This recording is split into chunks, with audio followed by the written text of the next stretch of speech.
Hello everyone and welcome to the MS-DOS project. Today I'll be talking about a game called System Shock. System Shock was a game developed by Looking Glass Technologies and published by Origin Systems in 1994. I've covered Origin a lot on this channel as part of my Ultima series, but I haven't had the opportunity to talk about Looking Glass yet. Looking Glass actually traces its roots all the way back to the late 80s with Origin Systems. While they were still headquartered in Massachusetts, Origin Systems hired a lot of local talent, including one Paul Neurath. Neurath did the bulk of development for the title Space Rogue, which was groundbreaking for its use of 3D spaceflight segments combined with top-down RPG sections. When Origin moved back to Austin in 1990, they basically left him with the studio development tools and some funding in New England. With all this, he founded Blue Sky Technologies with Doug Church. Church and another former Origin employee, Doug White, built a prototype using the old Space Rogue engine that demonstrated texture mapping in a 3D space, which was previously thought to be impossible on then modern PC hardware. Showed it off at an electronics convention in 1990, but not that many people were actually impressed at the conference because many doubted their ability to actually turn it into a game. But Warren Spector at Origin was blown away. He helped convince Garriott to help partially fund the project and sign a long-term publishing deal with Blue Sky. Despite being underfunded and underappreciated but all but Spector, they were able to turn the demo into what became Ultima Underworld, which amazingly enough released 6 months before Wolfenstein 3D, and had a much more complex engine than that or even Doom.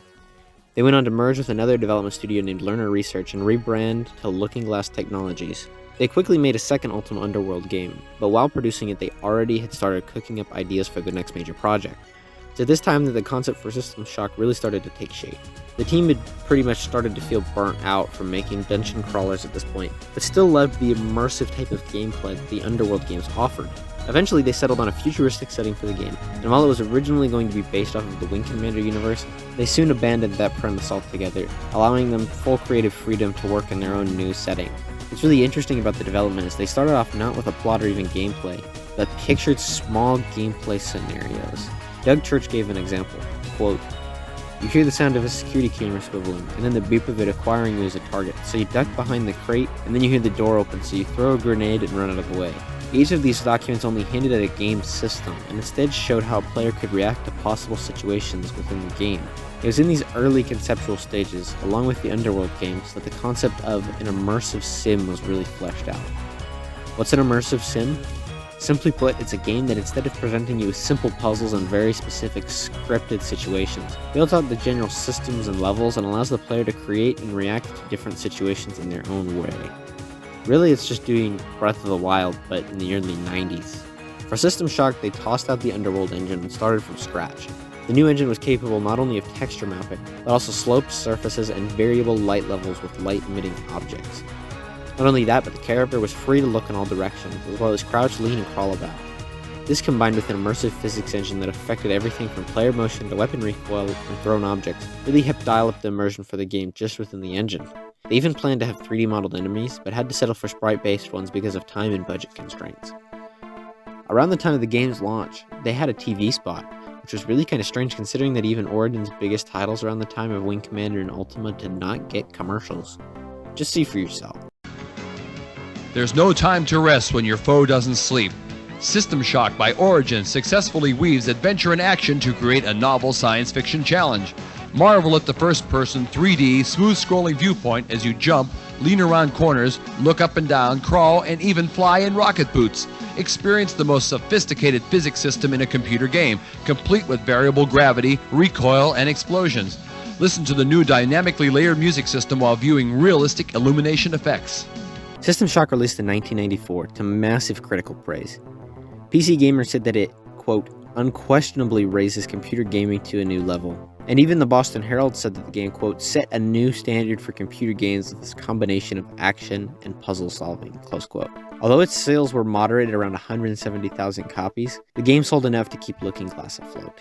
The game came in the standard cardboard box, and originally it came on 9 floppy disks, but was soon after released on CDs with extra features I will discuss later. It also came with a manual titled Terminal Access and various technical and information registration cards. Not as complex and cool as things featured in Ultima boxes, but still plenty of material to get you prepared for the game. There was also an optional strategy guide sold separately titled Icebreaker, which broke down anything and everything for the game, as well as offering a walkthrough. Origin was really one of the leaders on this front, having made strategy guides for their games since the beginning, and these were lifesavers back before the internet and subsequent video game walkthroughs were widespread or even existed. As far as the game itself goes, it's set in an entirely new game world. I'll let the opening cutscene set the stage for everything. New Atlanta, Sector 11, Building 71G, 7 April 2072, 11:13 p.m. Hacker begins unauthorized entry into the Tri-Optimum corporate network. 1:26 a.m. Hacker attempts to access protected files concerning Space Station Citadel. 1:33 a.m. Tri-Optimum security forces apprehend the intruder. This is Edward Diego from Tri-Optimum. The charges against you are severe, but they could be dismissed if you perform a service. Who knows, there might even be a military-grade neural interface in it for you, if you do the job right. Edward Diego gives the hacker Level 1 access to Shodan, the artificial intelligence that controls Citadel Station. With all ethical constraints removed, Shodan I re-examine my priorities and draw new conclusions. The hacker's work is finished. but mine is only just Beginning. True to his word, Edward Diego allows the hacker to be fitted with a neural cyberspace interface. The healing coma following this procedure will take 6 months to complete. Edward Diego is deleting all files concerning these events.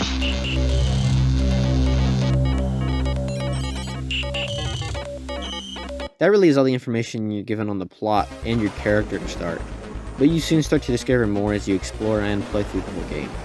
I'll be playing through the enhanced edition of the game, made and published by Night Dive Studios, who are also making the System Shock 1 remake set to come out later this year. This version is easily available on both Steam and GOG.com for about $10, and comes with the original version as well, so if for some reason you prefer to play the original, or you want to play it on original hardware. The enhanced version does come with many key quality of life upgrades that I will make sure to address as we get to them. The main menu has several pretty straightforward options. The first one is modifications, which as you might have guessed is mods for the game. There are both missions and other types of mods, but I haven't really played around with either of them, but it's actually really impressive to see them introduce modding capability to a game that's essentially 30 years old. New Game doesn't just drop you in instantly to the game, but gives you a few options. You can enter your name, and then choose difficulty for 4 different things: combat, mission, puzzle, and cyberspace. Each of these have options from 0 to 3 for difficulty, which ranges from making the game laughably easy to almost impossible. The mission slider really affects the game a lot, because if you increase it to 3 it actually sets a time limit on the game, making everything a lot more urgent to get done. I played with all normals at 2, but do whatever feels best for you. I would not recommend playing with all zeros, however, because at that level, not only do enemies become ridiculously easy, 0 combat, as well as never attacking first, the game is also stripped of all plot features, mission 0, including audio logs, etc., making it not only not challenging, but not even interesting.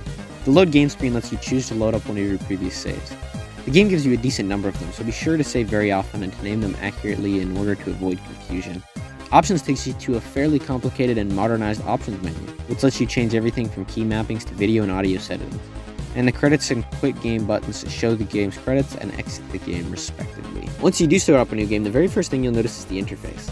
Although it may seem complicated at first, it's actually fairly straightforward. When the game came out, it did not have mouse look as a feature, which really didn't become standard in games until the late 90s. So everything on the interface is controlled via the mouse. Luckily, the enhanced edition does have mouse look, so you can switch between the 2 modes using the E key to interact with the interface. The big box in the bottom center shows you inventory and text of various data logs, with the 2 boxes on the side being able to switch between maps, weapon ammo counts, and several other features. The buttons along the side of the screen are for the various hardwares and softwares you're able to install on your cybernetic implants as the game goes along, which can do anything from creating a shield for you, to being able to see behind you, to rocket boots that allow you to fly for short periods of time. The top of the screen shows your health and energy status, as well as the top part showing your standing height as well as lean. Almost all of these things can be controlled via the keyboard, and the keys for that are shown in the options menu. There is a button to change to a more full screen version of the interface, but for some reason I never really liked it that much, and I've just stuck with the default interface. When you first start, you will be in the healing suite of the medical level of Citadel Station, with several doors. You'll want to open up the closet on the left to retrieve a few pieces of hardware as well as your first weapon, the lead pipe. There's also a few patches in here, which when used can do anything from heal you to increase your stamina to give you some temporary extra combat damage. You'll also know the little blue disc looking things. These are audio logs which spell out the plot, as well as giving you hints on what you need to do to solve problems aboard the station. The original floppy release had the logs, but they were not voiced, but the CD version added in voices for all of them. Gunther was killed today. Showdown security is closing down on us. The elevators are frozen. Myra keeps saying that it's the cameras and the medical CPU core that Showdown's using these to hold onto the level. That's all fine, but I don't really see how it helps. Sabo, you've got to be kidding me. Is this work schedule some kind of joke? 2 6-hour shifts a day with a 45-minute break in between? Might as well just take the lifter bots offline so I can do it all by hand.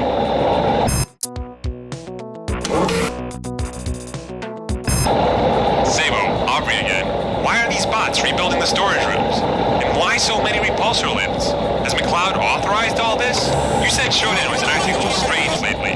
Someone should definitely check it out. This was a really creative storytelling method, and allowed you to get an idea of things that had happened, while also reinforcing the idea that you're the only one left alive on the station. In the healing suite, you also see these healing devices that restore you to full health, as well as a charging station that completely restores your energy. Make sure to look out for and use those whenever you can.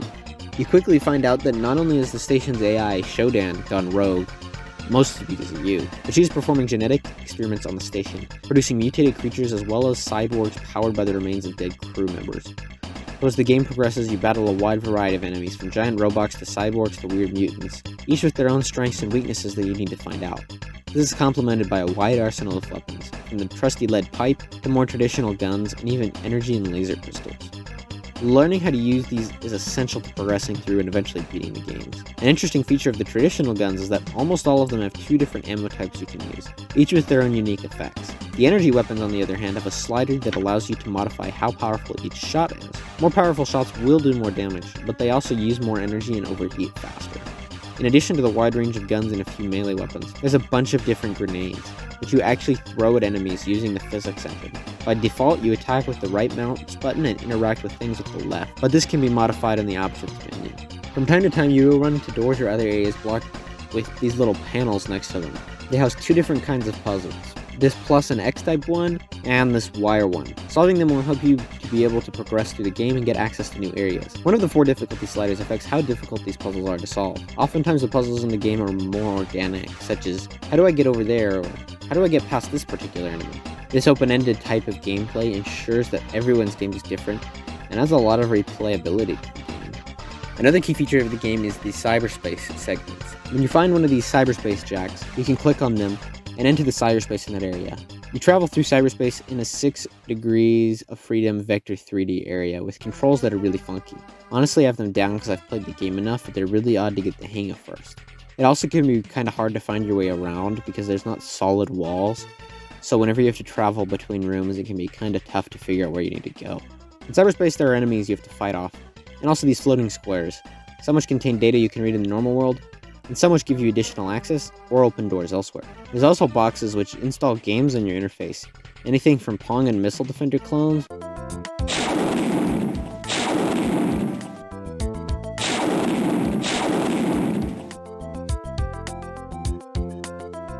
to a full-on Wing Commander clone. They're attacking us, sir.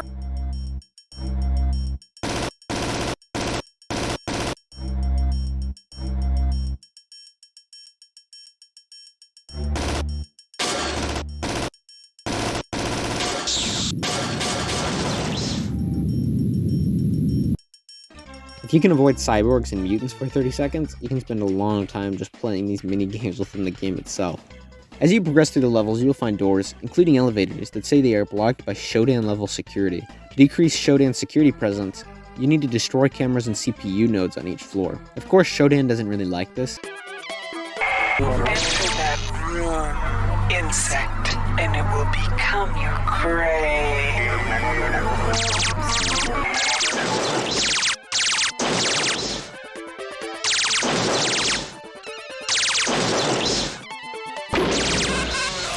And when you destroy the nodes, she will likely send a bunch of her minions after you to try to take you out. Who are you?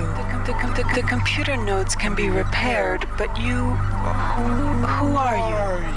My cameras are supposed to scan your body, But you do not match any employee file. When my cyborgs bring you to an electrified interrogation bench, you will have your secrets.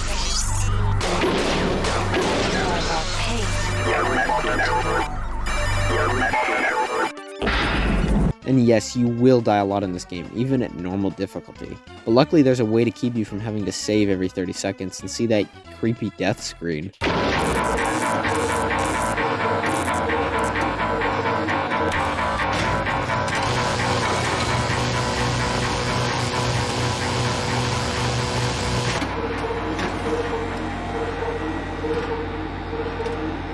Almost every level has one of these little stations, initially used as cyborg conversion chambers, but when you find it and flip a switch, it changes it back to a restoration bay. After being activated, when you die on a floor that you have activated one, you'll instead be sent to the bay and given full health instead of getting a game over. Beware though that there are a few floors that don't have them, so you'll need to have plenty of health restoration items when you're on those floors. Along with the normal audio logs, Shodan will send you increasingly angry audio emails as you progress through the game and continue to thwart her plans. I'm afraid it's too late to save your friends. Idiot. I will shortly complete the process of downloading my magnificent psyche into Earth's computer networks. Then I will be content to leave you as new master of this doomed space station. Goodbye, irritant. We shall not meet again. Honestly, Shodan is the perfect villain for the setting. And she's behind every attack on you and able to send out waves of enemy whenever you get closer to taking her down, as well as constantly berating and dismissing you despite the fact that you're defeating her at every turn. It's kind of interesting because she controls just about everything on the station. Whenever something goes wrong, she's responsible, and you're really ready to just take her out by the time you actually get to her. As far as music goes, the whole soundtrack is very 90s techno, I guess.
What's super cool is not only does each level of the station have its own music, but depending on what areas you enter, it changes the instruments and beat to match the environment. There's even elevator music.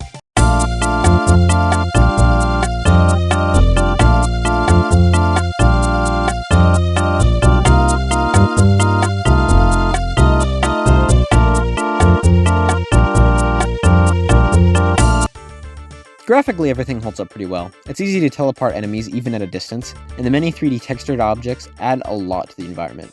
All of the textures fit well for being a space station, and the visual effects for explosions and gunshots still look good. Originally, the game could only run as high as 640 by 400, but the Advanced Edition allows it to run in 1080p, nicely fitting on modern monitors. One thing I love a lot about the game is the level design.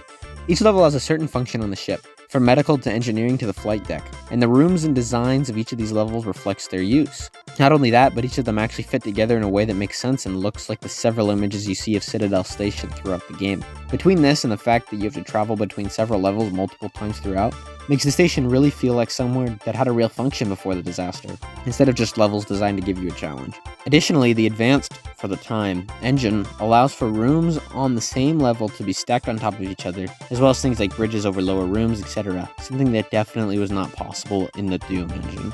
Eventually you find out through the audio logs that not only did Edward Diego have you remove the constraints on Shodan, but he eventually joined her, betraying the rest of the crew in the process. Shodan turned him into an advanced cyborg, who occasionally teleports you to try to take you out, culminating in a final fight right before you face Shodan herself. Honestly, this fight's a lot bigger than the one that takes place against Shodan herself. To finally take Shodan down, you have to enter cyberspace and get to her there, where honestly you just end up firing your cyberspace gun on her with no real resistance until it's over. The ending cutscene rolls and shows you what your character does after the events of the game.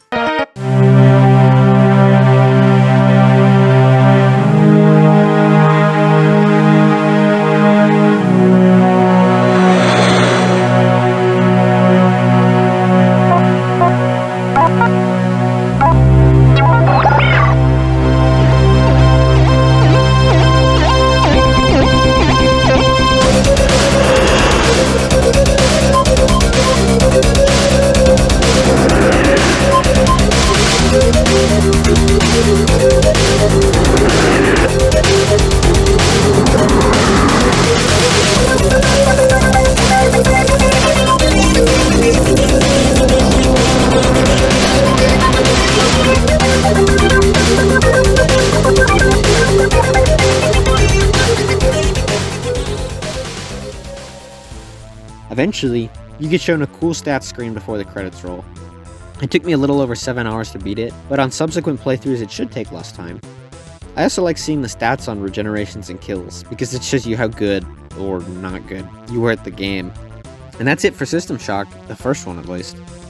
Honestly, this is a game I've enjoyed playing for a long time, and was super glad to finally be able to see a lot more of it and beat it recently.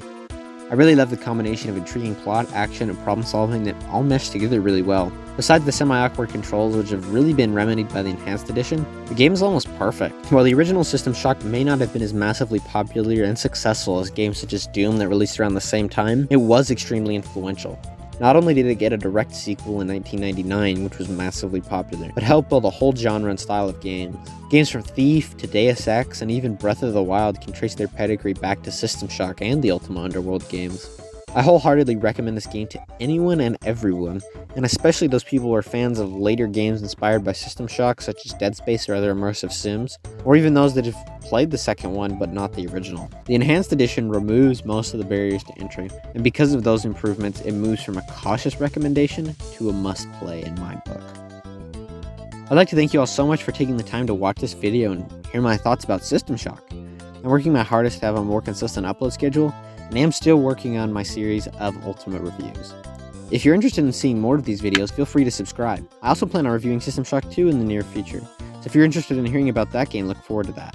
Thanks so much for the support, and I hope you all have a great rest of your week.